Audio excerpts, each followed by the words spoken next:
Hello everyone, welcome to channel learn with ease. आज हम solve करेंगे इश्यू ऑफ शेयर्स चैप्टर से question number 25 and 26 chapter 6 DK Goyal की book से class 12 accounts. Online classes, online tuitions के लिए आप मुझे स्क्रीन पर दिए गए नंबर पर व्हाट्सएप कर सकते हो अपना नाम और क्लास। और आप अगर सॉल्यूशन ढूंढ रहे हो टीएस ग्रेवाल और DK Goyal new edition book के, तो चैनल के होम टैब पर क्लिक करो। आपको सभी चैप्टर्स के सॉल्यूशंस की प्लेलिस्ट विजिबल होगी। साथ में ये पोस्ट सेक्शन में एमसीक्यूज मिलेंगे क्विज की फॉर्मेट में, और एमसीक्यूज के सॉल्यूशन से शॉर्ट्स। हर सॉल्यूशन को अब आप इंग्लिश और हिंदी दोनों ही लैंग्वेज में देख सकते हो। उसके लिए आपको ये सेटिंग का बटन प्रेस करना है और ऑडियो ट्रैक के ऑप्शन से अपनी कंफर्टेबल लैंग्वेज हिंदी या इंग्लिश को सिलेक्ट करना है। तो बहुत कुछ है चैनल पर, विजिट द चैनल। अच्छा लगे तो शेयर और सब्सक्राइब जरूर करना। क्वेश्चन नंबर 25 में एक्स लिमिटेड एक कंपनी जिसने 1 लाख शेयर्स पब्लिक को इशू किए, ऑफर किए। 10 रुपीज की फेस वैल्यू का एक शेयर है। कंपनी ने इंस्टॉलमेंट में पैसा डिमांड किया और एप्लीकेशन कितनी रिसीव की है? 1,25,000 शेयर्स के लिए एप्लीकेशन रिसीव की। तो जितने शेयर्स इशू किए थे उससे ज्यादा एप्लीकेशन आई, तो ओवर सब्सक्रिप्शन का केस हो गया। तो कंपनी कितने शेयर्स अलॉट कर सकती है? जितने शेयर्स इशू करती है कंपनी उतने ही शेयर्स अलॉट कर सकती है, उससे ज्यादा नहीं कर सकती।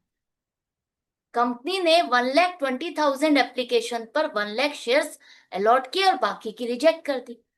आपको ये सब कुछ रिकॉर्ड करना है। जर्नल एंट्रीज कैसे बनेगी यही आपको बताना है। लेकिन यहाँ पर आपको एक कंडीशन दी गई है कि आपको एप्लीकेशन एंड अलॉटमेंट का कंबाइंड अकाउंट मेंटेन करते हुए सारी एंट्रीज बनानी। तो कैसे करेंगे देखो। सबसे पहले तो आपके पास जितनी एप्लीकेशन आई उसके हिसाब से बैंक में पैसा जमा हुआ। जिसको शेयर खरीदना था उसने आपके बैंक में पैसा जमा किया। तो 1,25,000 शेयर्स की एप्लीकेशन आई, उस हिसाब से पैसा बैंक में जमा हुआ 3,75,000। तो बैंक अकाउंट डेबिट 3,75,000। अब नॉर्मली आप हर क्वेश्चन में क्या करते हो? To equity share application account को क्रेडिट करते हो। लेकिन यहां पर आपको स्पेशली कहा है कि एप्लीकेशन एंड अलॉटमेंट का एक ही अकाउंट बना के चलना है, अलग अलग नहीं। तो आप यहां पर to equity share application and allotment account combined account बनाओगे और उसी में ये अमाउंट क्रेडिट करोगे। अब आपके दिमाग में एक डाउट चल रहा होगा, एक बात चल रही होगी कि मैम हमने पहले वाले क्वेश्चन में सीखा था कि जब कंपनी पूरा पैसा एक ही बार में डिमांड करती है तब हमें ये एप्लीकेशन एंड अलॉटमेंट अकाउंट एक ही खोलना होता है। लेकिन यहाँ पर तो कंपनी इंस्टॉलमेंट पर पैसा डिमांड कर रही है, फिर भी हम ऐसा क्यों कर रहे हैं? क्योंकि स्पेसिफिकली क्वेश्चन में लिखा है, तो आपको क्वेश्चन के अकॉर्डिंग ही आगे चलना होगा। तो एप्लीकेशन एंड अलॉटमेंट अकाउंट हमारा कंबाइंड हो गया। अब एप्लीकेशन का पैसा यहां से निकाल करके आपको रिलेटेड अकाउंट में ट्रांसफर करना है, क्योंकि कंपनी अलॉटमेंट तो कर सकती है। ओवर सब्सक्रिप्शन है, शेयर्स फुल्ली सब्सक्राइब से भी ज्यादा एप्लीकेशन रिसीव की है, तो कंपनी अलॉटमेंट तो कर सकती है। लेकिन कितने शेयर्स, किसको कितने अलॉटमेंट हुई, किसका पैसा रिटर्न करना है, कितना करना है, वो सब कैलकुलेशन को समझो। कंपनी क्या कह रही है कि हमने 1,20,000 शेयर्स की एप्लीकेशन पर 1 लाख शेयर्स अलॉट किए, रिसीव किए थे 1,25,000 शेयर्स की एप्लीकेशन। तो ये जो 5,000 का डिफरेंस है, ये जो 5,000 की एप्लीकेशन है जिनको शेयर्स अलॉट ही नहीं किए जाएंगे, इसका मतलब वो रिजेक्ट हो रही है। तो इनका पैसा अगर हम अलॉटमेंट नहीं कर रहे तो रिटर्न करना होगा।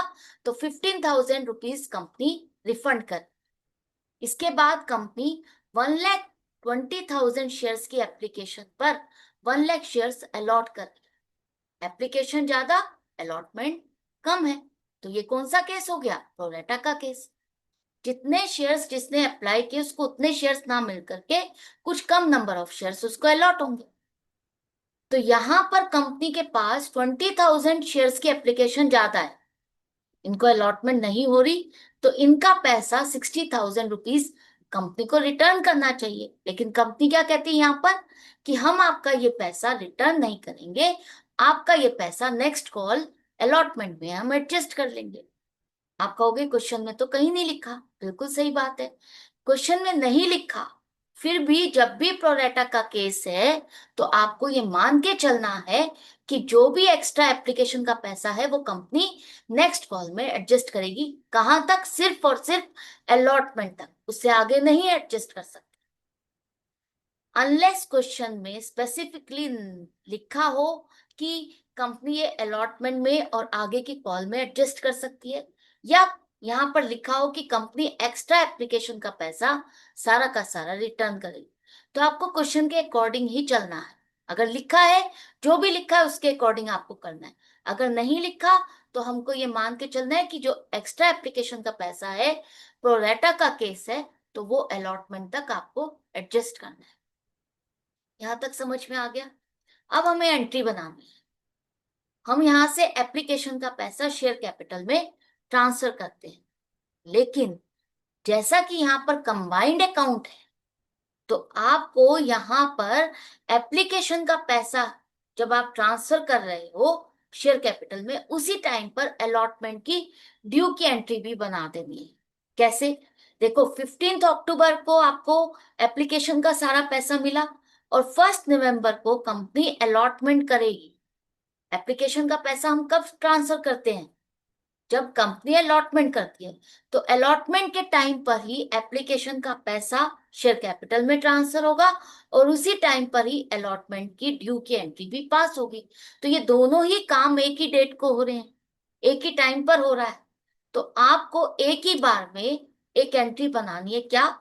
Equity share application and allotment account debit 5 lakh to equity share capital account 5 lakh. 5 lakh कैसे होगा? 3 + 2, 5 रुपीज एप्लीकेशन एंड अलॉटमेंट का मिला करके 5 रुपीज आपके शेयर कैपिटल में ट्रांसफर होने चाहिए। वही यहां पर से हम कर रहे हैं ना कि 3 लाख रुपीज यहां से 1 लाख शेयर्स हम इशू कर सकते हैं। तो 1 लाख शेयर्स 3 रुपीज के हिसाब से एप्लीकेशन पर जो रिसीव हुए वो शेयर कैपिटल में ही ट्रांसफर होंगे। और अलॉटमेंट पर आप 2 रुपीज की डिमांड कर रहे हो, तो उसकी ड्यू की एंट्री बनाते हुए ही आप शेयर कैपिटल में ट्रांसफर करते हो। याद होगा? थोड़ा सा ध्यान से समझो। जब भी कंबाइंड अकाउंट मेंटेन करना है तो किस तरह से आप रिकॉर्ड करोगे? एप्लीकेशन का पैसा रिसीव होते ही आपको ये पैसा शेयर कैपिटल में ट्रांसफर करना है और उसी टाइम पर अलॉटमेंट की ड्यू की एंट्री बनानी है। तो ये दोनों चीजें आपको एक साथ करनी है। तो एप्लीकेशन से पैसा निकाल करके हम कहां पर ट्रांसफर कर रहे हैं? शेयर कैपिटल में। और अलॉटमेंट की ड्यू की एंट्री भी यहीं पर ही कर रहे हैं।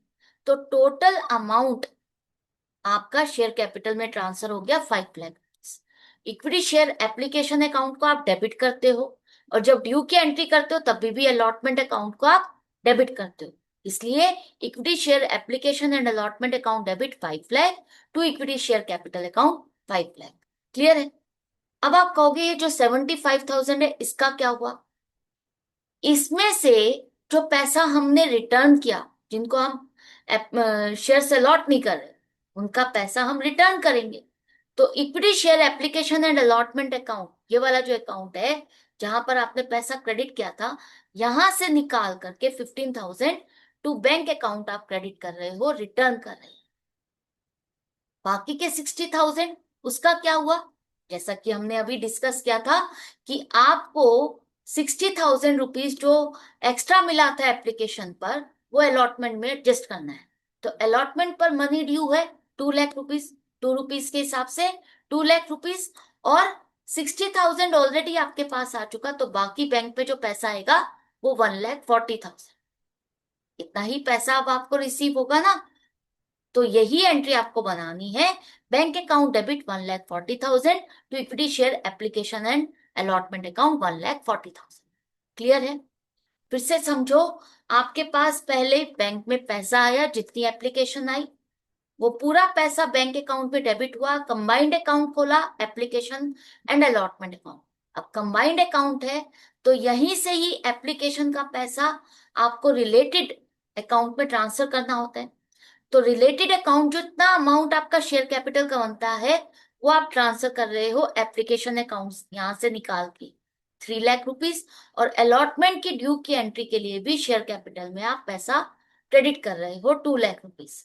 तो equity share application and allotment account debit किया था 5 lakh to equity share capital account 5 lakh.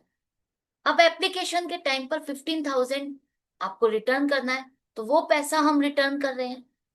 इसके बाद अलॉटमेंट की आप ड्यू की एंट्री कर चुके हो, तो अलॉटमेंट पर पैसा कितना मिला, 2 लाख मिलने चाहिए, 60,000 ऑलरेडी आ चुके, तो 1,40,000 से ही आप ये एंट्री करोगे bank account debit to equity share application and allotment account. अब ये जो कंबाइंड वाला सिस्टम था ना, यहां तक खत्म हो गया, जो आपको कॉम्प्लिकेटेड लग रहा है। इसके बाद तो सिंपल है। अब जब कंपनी फर्स्ट कॉल की डिमांड करेगी तो किसी का कोई एडवांस भी नहीं है, सिंपली पहले ड्यू की एंट्री करेगी। 1 दिसंबर को कंपनी डिमांड कर रही है, तो 1 दिसंबर को एंट्री करो equity share first call account, 1 lakh shares पर 3 रुपीज के हिसाब से 3 लाख रुपीज आने चाहिए। और कंपनी मान के चल रही है पूरा पैसा आ जाएगा, शेयर कैपिटल अकाउंट में क्रेडिट कर रही है। क्या पूरा पैसा कंपनी को मिला? हाँ, कंपनी कह रही है कि जब जब हमने पैसा डिमांड किया हमें पूरा पैसा मिला है। तो bank account debit 3 lakh to equity share first call account 3 lakh. इसी तरह से कंपनी ने 1 महीने बाद आफ्टर 1 मंथ सेकेंड कॉल की डिमांड की, तो सेकेंड कॉल की डिमांड करी है 1 जनवरी को, तो पहले ड्यू की एंट्री करो equity share second and final call account, 1 lakh shares पर 2 रुपीज के हिसाब से 2 lakh to equity share capital account 2 lakh. मान के चलते हो ना इतना पैसा पूरा मिल गया। क्या पूरा पैसा मिला? हाँ, पूरा पैसा मिला है। तो bank account debit 2 lakh to equity share second and final call account 2 lakh. Question complete. I hope आपको अच्छे से समझ में आ गया। एक दो बार अगर आप इसको प्रैक्टिस कर लोगे तो आपको कंबाइंड अकाउंट के साथ ये एंट्रीज करनी समझ में आ जाएगी। अब है क्वेश्चन नंबर 26, जो कि फोर फीचर और री इशू सबसे रिलेटेड है, तो ध्यान से समझना और एंड तक बने रहना। क्वेश्चन कहता है कि एक्स लिमिटेड एक कंपनी जिसकी ऑथराइज्ड कैपिटल है 2 lakh shares, maximum 2 lakh shares ये पब्लिक को इशू कर सकती है। 10 रुपीज की फेस वैल्यू का एक शेयर है। कंपनी ने वाई लिमिटेड से एसेट खरीदी 3 लाख रुपीज की, जिसके लिए कंपनी उसको कैश में पेमेंट नहीं कर रही, उसको पेमेंट के लिए उसको अपनी ही कंपनी के शेयर अलॉट कर रही है। राइट? तो ये कौन सा केस हो गया? कंसिडरेशन अदर देन कैश, जहां पर कंपनी एसेट खरीदने के लिए उसको कैश में पेमेंट ना करके अपनी ही कंपनी के शेयर्स अलॉट करती है। इसके अलावा पब्लिक को भी शेयर्स इशू किए गए, वो है 1,20,000। एप्लीकेशन कितनी मिली? कहीं पर कुछ नहीं दिया, तो आपको मान के चलना है जितने शेयर्स इशू किए उतने की आपको एप्लीकेशन रिसीव। कंपनी 10 रुपीज को इंस्टॉलमेंट पर डिमांड कर रही है। अलॉटमेंट और फर्स्ट कॉल तक पूरा पैसा मिला, लेकिन कुछ शेयर्स हैं 400 शेयर्स जिस पर कंपनी को फाइनल कॉल का पैसा नहीं मिला, और ये कंपनी ने शेयर्स फॉरफिट कर दिए। फॉरफिट का मतलब कैंसिल कर दिए। जब भी कंपनी शेयर्स को फॉरफिट करती है तो वो कब करती है? ऐसे ही नहीं कर देती कि एक बार में आपने पैसा डिमांड किया और शेयर होल्डर ने नहीं दिया। उसको बहुत सारे रिमाइंडर्स और नोटिफिकेशन सेंड की जाती है। उसके बाद एक अ, एक मीटिंग में डिसाइड किया जाता है जो शेयर होल्डर पैसा नहीं दे रहा तो उसके शेयर्स को कैंसिल किया जाए। और कैंसिल करने के बाद कंपनी के शेयर्स कितने रह जाएंगे? अगर कंपनी ने 1,20,000 शेयर्स इशू किए, 400 कैंसिल कर दिए, तो अब कितने रह गए? 1,19,600। लेकिन ये कंपनी इन शेयर्स को दोबारा से री इशू कर रही है। री इशू मतलब दोबारा से पब्लिक को ये शेयर्स ऑफर किए गए कि खरीद लो हमारे शेयर्स, और इस बार आपको ये शेयर 10 रुपीज वाला 8.50 रुपीज में मिल रहा है। तो कंपनी ने एक तरह से अपने शेयर की क्या लगाई है? सेल लगाई है, अपना सामान सस्ते में बेचा है। तो ये सब चीजें किस तरह से रिकॉर्ड होगी, तो ध्यान से समझो। एक बेस आपको समझ में आ गया। तो कहां पर जाकर चेंज होगा वो मैं आपको बताऊंगी, लेकिन स्टार्टिंग आपकी वैसे ही रहेगी जैसे आप बाकी क्वेश्चन से। अब रिकॉर्डिंग कहां से स्टार्ट होगी? पहली एंट्री क्या होगी? आपको ये जो पब्लिक को शेयर्स इशू किए वहां से स्टार्ट नहीं करना। कंपनी ने कुछ एसेट्स भी तो खरीदी है, उसको रिकॉर्ड करो पहले। तो क्या एंट्री होगी? Sundry assets account debit 3 lakh to Y limited 3 lakh. हमने वाई लिमिटेड से एसेट खरीदी, कौन सी एसेट खरीदी नाम नहीं दिया, तो sundry assets account debit 3 lakh to Y limited 3 lakh. अब वाई लिमिटेड को पेमेंट करने के लिए कंपनी अपने कैश या बैंक से पेमेंट नहीं कर रही, उसको अपनी ही कंपनी के शेयर अलॉट कर रही है। तो 3 लाख की पेमेंट के लिए कंपनी को कितने शेयर अलॉट करने होंगे? 10 रुपीज की फेस वैल्यू का एक शेयर है, तो 3 लाख डिवाइडेड बाय 10, 30,000 शेयर जब कंपनी अलॉट करेगी तब जाकर के पूरी पेमेंट होगी। जितनी वैल्यू के एसेट खरीदी उतने ही वैल्यू के शेयर्स देने होंगे कंपनी को। तो यहां पर यह माना जाएगा कि एक्स लिमिटेड को इतने शेयर्स पर पूरा पैसा मिल चुका है, आगे वाई लिमिटेड और पैसा नहीं देगा। फुल्ली पेड शेयर का मतलब यही है ना, जब आप किसी से एक सामान खरीद रहे हो उतनी ही वैल्यू का आप उसे अपना सामान दोगे, तभी तो इक्वल ट्रांजैक्शन होगी, अदरवाइज तो पेमेंट कंप्लीट नहीं होगी। तो यहां तक समझ में आ गया। इसके बाद कंपनी ने जो पब्लिक को शेयर्स इशू किए 1,20,000, इसके आगे ट्रांजैक्शन क्या होगी? आपको यहाँ पर cash book, journal, balance sheet सब कुछ बनाने के लिए कहा है। तो पहली ट्रांजैक्शन जब आप पब्लिक को शेयर्स इशू करते हो तो बैंक में पैसा आएगा, और वो बैंक में जो पैसा आएगा वो डायरेक्टली आपको कैश बुक में ही रिकॉर्ड करना है, जर्नल में नहीं। तो बैंक में आपके पास पैसा आया, बैंक अकाउंट डेबिट कितना? 1,20,000 मल्टीप्लाइड बाई 2.5। इतनी एप्लीकेशन आपके पास आई, जितने शेयर इशू किए उतनी ही एप्लीकेशन आपके पास आई। तो 3 लाख रुपीज बैंक में जमा हुए, जिसको आप पोस्ट करोगे डेबिट साइड पर, तो equity share application account 3 lakh. Company ने इतने ही शेयर अलॉट किए। तो आगे अब कंपनी जब अलॉटमेंट करेगी तो क्या करेगी? ये एप्लीकेशन का पैसा एप्लीकेशन अकाउंट से निकाल के शेयर कैपिटल में ट्रांसफर करेगी। यहाँ पर कोई भी एक्स्ट्रा पैसा नहीं है। तो equity share application account debit 3 lakh to equity share capital account 3 lakh, simple है। इसके बाद जब अलॉटमेंट कर रही है तो कंपनी अब क्या करेगी? कंपनी शेयर्स बेच रही है, कौन लोग खरीद रहे हैं, पूरी लिस्ट तैयार है ना। एप्लीकेशन अकाउंट से निकाल के आपने शेयर कैपिटल में पैसा ट्रांसफर भी कर दिया। तो अब कंपनी ड्यू की एंट्री बनाएगी अलॉटमेंट के लिए। तो अलॉटमेंट पर अब कंपनी के पास कितना पैसा आना चाहिए? 2.50 के हिसाब से 1,20,000 शेयर्स पर 3 लाख रुपीज कंपनी के पास आना चाहिए।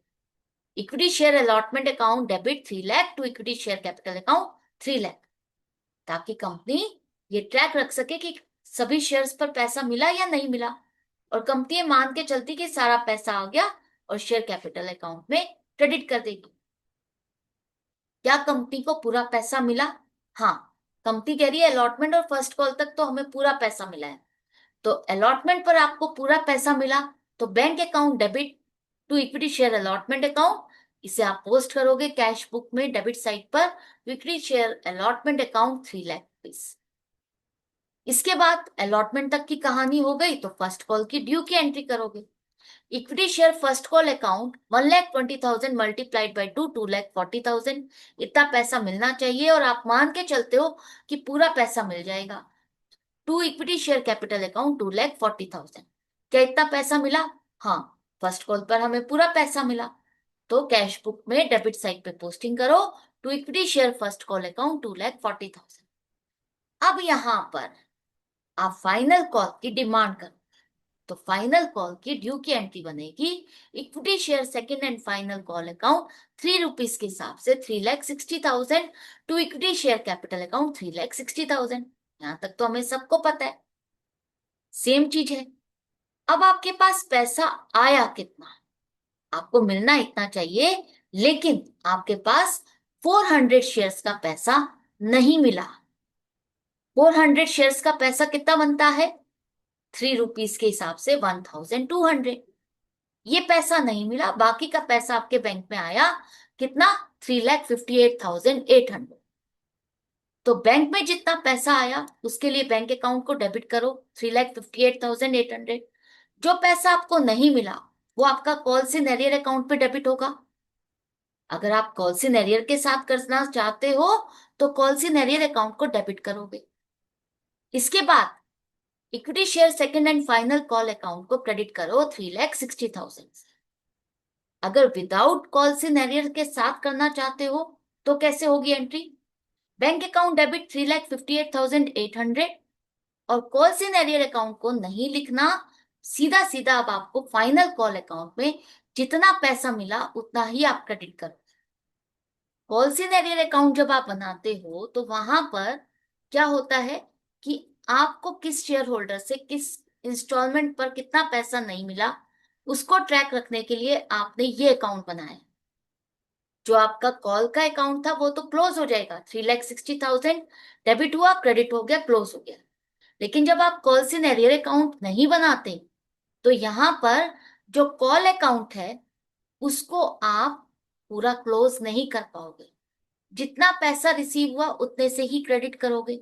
तो यहां पर बैलेंस स्टैंड होगा 1,200, जो कि शो करेगा कि आपको इस कॉल पर पूरा पैसा नहीं मिला। क्लियर है?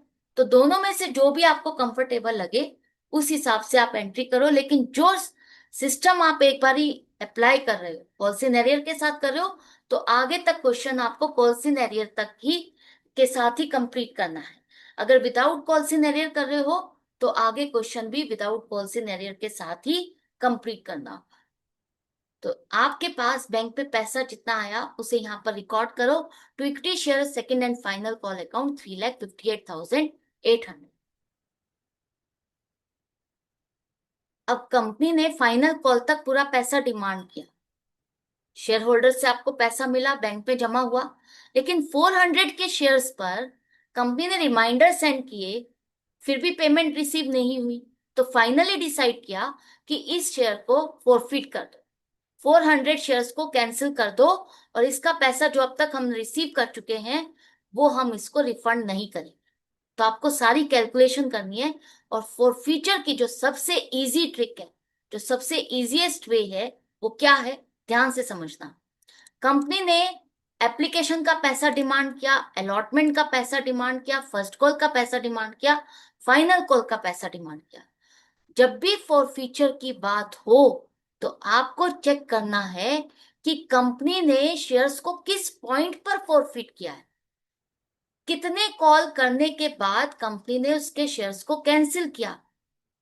तो यहां पर कंपनी फाइनल कॉल पर जब पैसा डिमांड करती है, उस पर पैसा नहीं मिला, तब उसके शेयर्स को फॉरफिट करिए। मतलब इस शेयर होल्डर से कंपनी फाइनल कॉल एंड तक पूरा पैसा डिमांड कर चुकी है।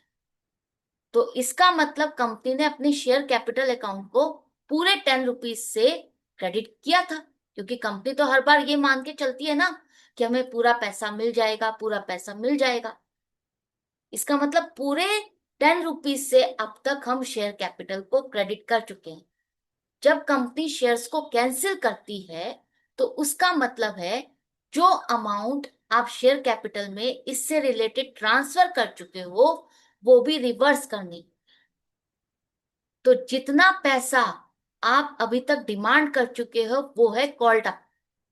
कॉल्ड अप 10 रुपीज, ये पैसा आप शेयर कैपिटल में क्रेडिट कर चुके हो जिसे हमें रिवर्स करना है। इसके बाद आपको कैलकुलेट करना है कि शेयर होल्डर ने कितना पैसा दिया। तो शेयर होल्डर ने फाइनल कॉल का पैसा नहीं दिया, बाकी फर्स्ट कॉल तक तो पूरी पेमेंट की है। तो पेड अप कितना है, इस शेयर पर हमारा पेड अप कितना है, कितना पैसा कंपनी रिसीव कर चुकी है, 7 रुपीज। ये 7 रुपीज जो कंपनी को रिसीव हुए यही कंपनी उसको रिफंड नहीं करेगी, यही वो फॉरफिटेड अमाउंट है। अब कैसे रिकॉर्ड करना है देखो। जैसा कि मैंने कहा कि आपको ये देखना है कि कंपनी किस पॉइंट तक डिमांड कर चुकी है, फाइनल कॉल तक।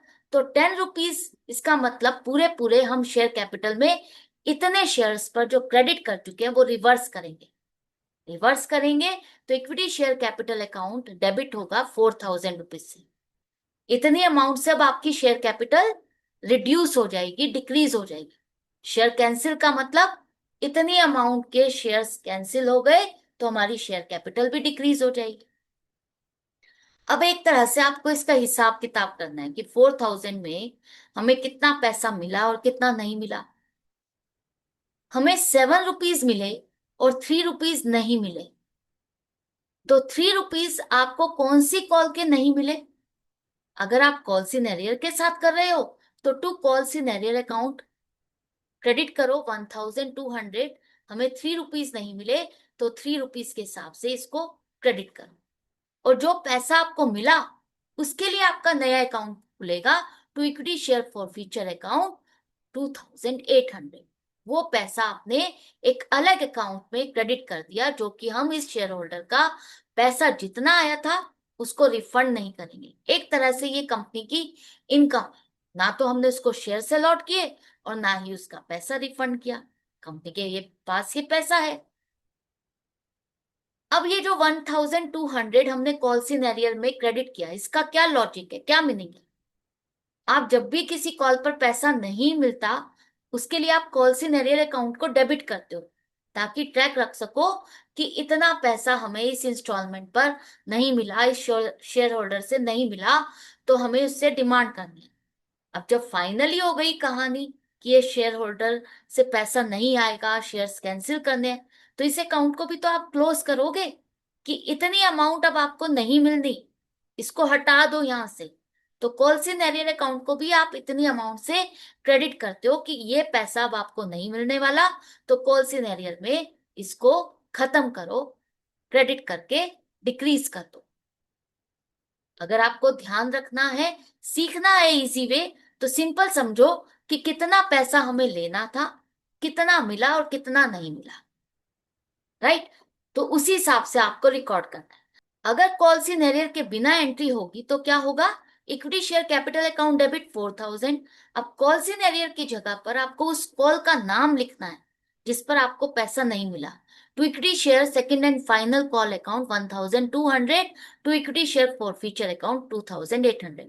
क्योंकि अगर आपने कॉल सिनेरियर के साथ किया था तो कॉल सिनेरियर ये शो कर रहा था कितना पैसा हमको लेना है, और अगर कॉल सिनेरियर नहीं है तो इसका मतलब ये वाली कॉल का अकाउंट अभी स्टैंड कर रहा था, बैलेंस वो शो कर रहा था कि हमें इतना पैसा लेना है। अब यहाँ तो पैसा आएगा ही नहीं अब, तो इसको फाइनली हम क्रेडिट करके क्लोज कर रहे हैं कि इसमें इतना पैसा नहीं आएगा। दोनों ही तरह से समझ में आ गया। फॉर फ्यूचर की एंट्री क्लियर हो गई, अच्छे से समझ में आ गई। इसके बाद कंपनी क्या कर रही है? कंपनी कह रही है इन शेयर्स को री इशू करो, दोबारा से मार्केट में ऑफर करो पब्लिक को कि ये कंपनी शेयर्स ये इतने बेच रही है। अब कंपनी क्या कह रही है? जिसे खरीदना है मेरा शेयर वो खरीद सकता है 8.50 में, 8.5 रुपए में ये एक शेयर खरीद रहा है। तो जिसे खरीदना था उसने पैसा जमा किया कंपनी के पास और हमारे पास बैंक में पैसा आया, तो बैंक अकाउंट डेबिट 400 शेयर्स पर 8.50 के हिसाब से कंपनी ने बेचा है शेयर, तो 3400 हमारे बैंक में पैसा जमा हो गया। कंपनी ने कितने रुपए का शेयर दिया है? ध्यान से रीड करना, क्या कह रही है? As fully paid up. मतलब कंपनी ने अपने 10 रुपए का शेयर 10 रुपीज के शेयर को 8.5 रुपए में बेचा। कंपनी अगर 10 rupees fully paid up share दे रही है और 8.5 रुपए ले रही है, तो 1.5 का क्या हुआ? क्या कंपनी को आगे मिलेगा? नहीं, कंपनी आगे उससे ये पैसा बाकी बैलेंस डिमांड नहीं कर सकती, क्योंकि कंपनी ने इसी कंडीशन पर इशू किया है कि आप मेरा ये शेयर खरीद सकते हो 8.5 रुपए में एज फुल्ली पेड अप, आगे आपसे और पैसा डिमांड नहीं किया जाएगा। कंपनी ने एक तरह से अपने सामान को सस्ता बेचा।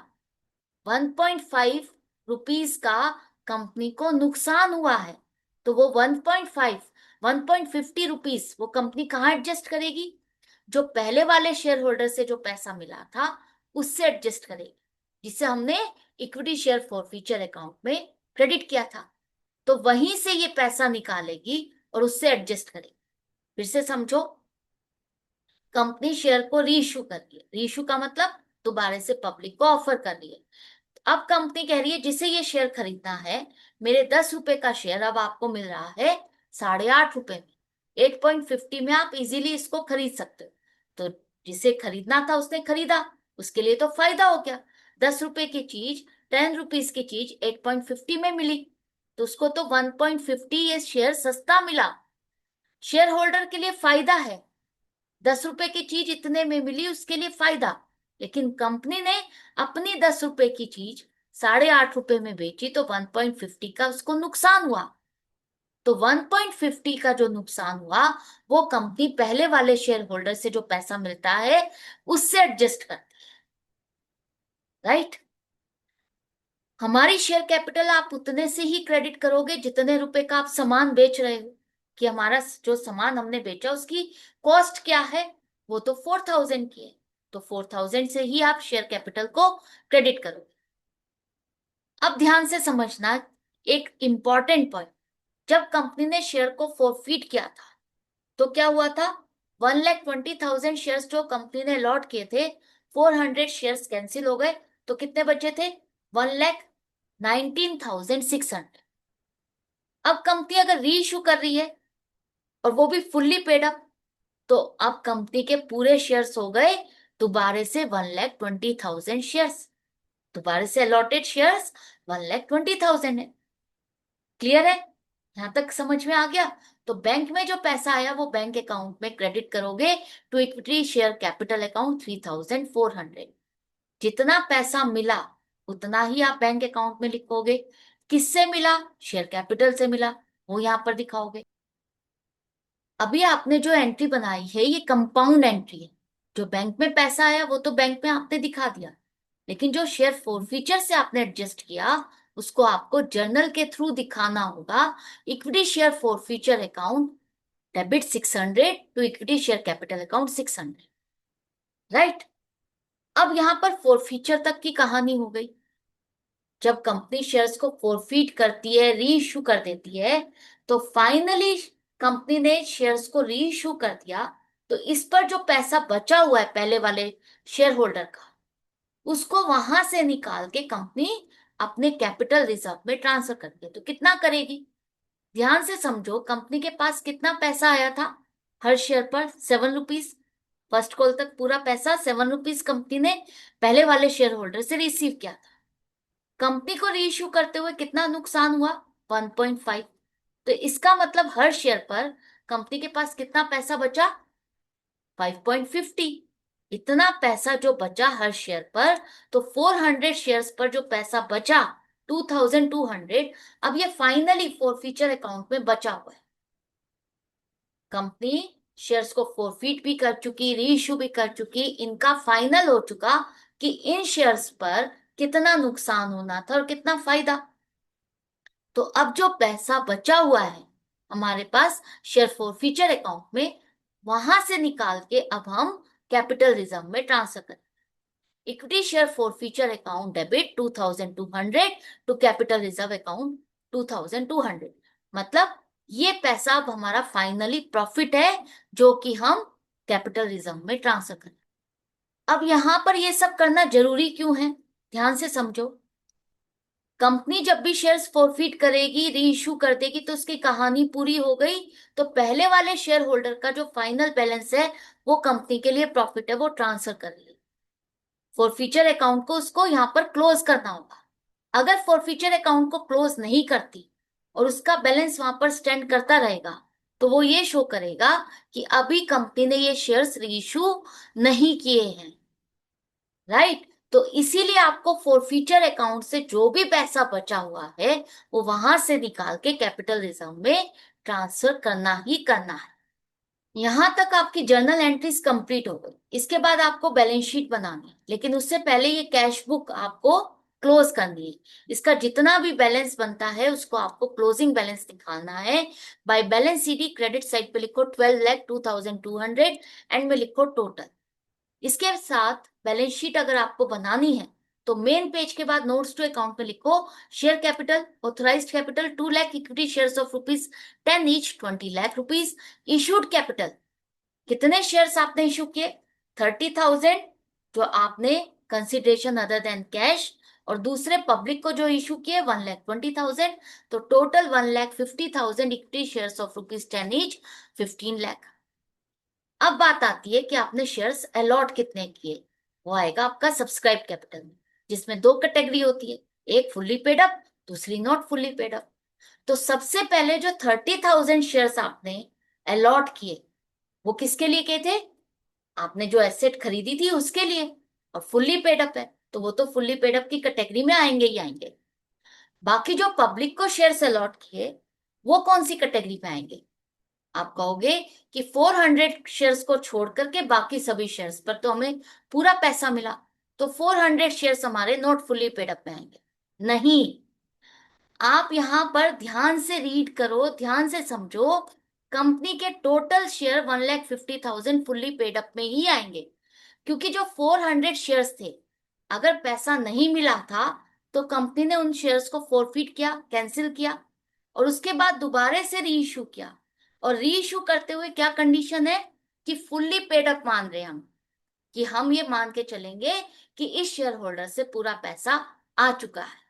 तो ये शेयर 400 भी आपके फुल्ली पेड अप में ही आएंगे, राइट। तो टोटल शेयर आपने जब री इशू कर दिए तो वापस से 1,20,000 हो गए। तो total 1,50,000 equity shares of rupees 10 each, 15 lakh, जिसमें से आपने 30,000 shares other than cash issue किए। तो आपको ये यहाँ पर इंफॉर्मेशन देनी जरूरी है। इसके बाद जो पैसा आपको फोरफिटेड अकाउंट से निकाल करके कैपिटल रिजर्व में ट्रांसफर करना था, वो कहाँ आएगा? आपको पता होना चाहिए। रिजर्व्स एंड सरप्लस में कैपिटल रिजर्व अकाउंट शो करोगे 2,200 पर। आप दिखाओगे balance sheet of X limited, equity and liabilities, share holders fund, share capital आपकी 15 लाख ही होगी। और जो पैसा आपका फोरफिटेड अकाउंट से निकाल के आपने ट्रांसफर किया, रिजर्व्स एंड सरप्लस में आएगा 2,200। क्लियर है? क्वेश्चन यहाँ पर कंप्लीट हो गया है, और आई होप आपको इजीली समझ में भी आ गया। जो कॉन्सेप्ट था वो इजी हो गया होगा, और उसको और इजी बनाने के लिए प्रैक्टिस तो जारी रखनी होगी। उसके लिए आपको मेरे साथ कनेक्टेड रहना है, सीखते रहना है, समझते रहना है। अगर वीडियो हेल्पफुल लगे तो लाइक का बटन प्रेस करना और ज्यादा से ज्यादा फ्रेंड्स में शेयर करना। Goodbye and take care.